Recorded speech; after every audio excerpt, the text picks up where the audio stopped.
All right, guys, what's going on? Welcome in. So we got some breaking NFL news here. Jadeveon Clowney is signing a 2-year contract worth $20 million, max value up to $24 million with the Carolina Panthers.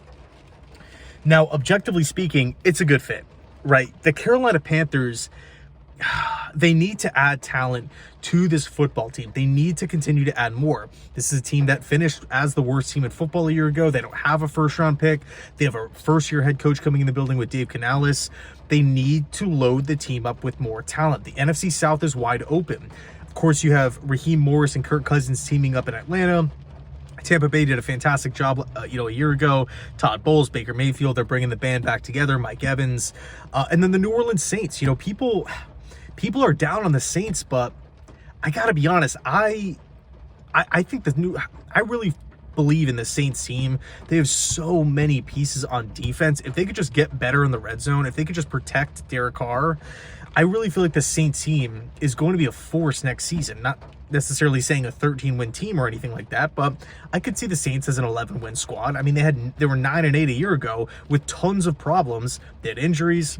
I'm looking at the Saints, and also, too, they made an offensive coordinator switch going from Pete Carmichael to Clint Kubiak, a system that I feel like maybe fits Derek Carr's skill set a little bit more. But bottom line is this: the Carolina Panthers need to add more talent, and they did, right? With Clowney, they traded for Deontay Johnson. They signed Robert Hunt. Clowney's going home here. And again, because this Panthers team traded Burns, they really needed, in my opinion, a premier pass rusher. And Clowney's coming off a really good pass rushing season where he recorded 9.5 sacks, a bunch of quarterback hurries, a bunch of quarterback hits. And also, we know what he can do against the run, setting the edge. So I feel like, for a young coaching staff, it's good to keep adding these veteran proven players that you can just kind of plug and play with, as opposed to, brand new rookie coaching staff. And then you're relying on, 8 rookies to come in and make an impact, right? Not the case here with Carolina. They're active in free agency.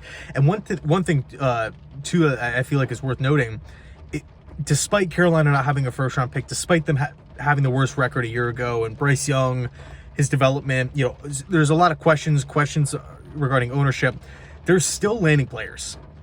There's still landing players here, which I think, again, is relevant. It's not like a team that players are looking at and just saying, screw that, I'm not going.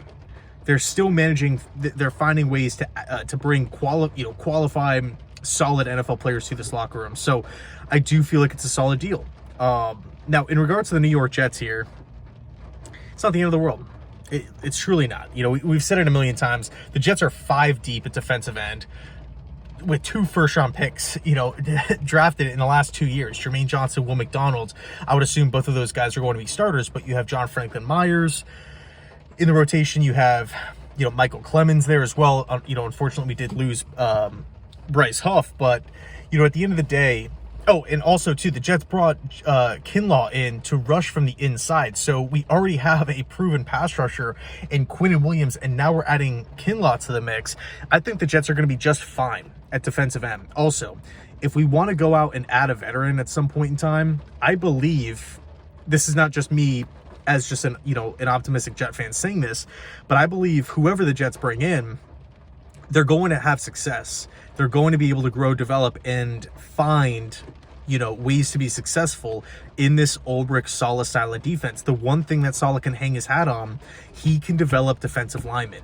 He can do that, right? It doesn't matter if you're a high pick. It doesn't matter if you're just kind of like a fringe guy. It doesn't matter if you're a mid to late round guy that needs to develop. He seems to always, and this dates back to San Francisco, he seems to make the most out of his defensive lines. So, again, I think we'll be fine here. Let's use the money and go add a slot receiver. Let's go use the money here and continue to build the offensive line. So at the end of the day, Clowney would have been nice, but it's kind of like the cherry on top of the defense, in my opinion. We still need a backup left tackle. Ideally, I still want another guard, like a backup guard, potentially a swing tackle. We'll see how they feel about Carter Warren, slot receiver. This team, veteran running back as well, I think is an underrated need. Safety, Ashton Davis is still out there. Justin Hardy is still out there. Now with this offer being off the books for New York, will we see a quick pivot and see them sign somebody else? We'll see. Let me know your thoughts down below in the comments section. Thanks so much for watching. And as always, go Jets.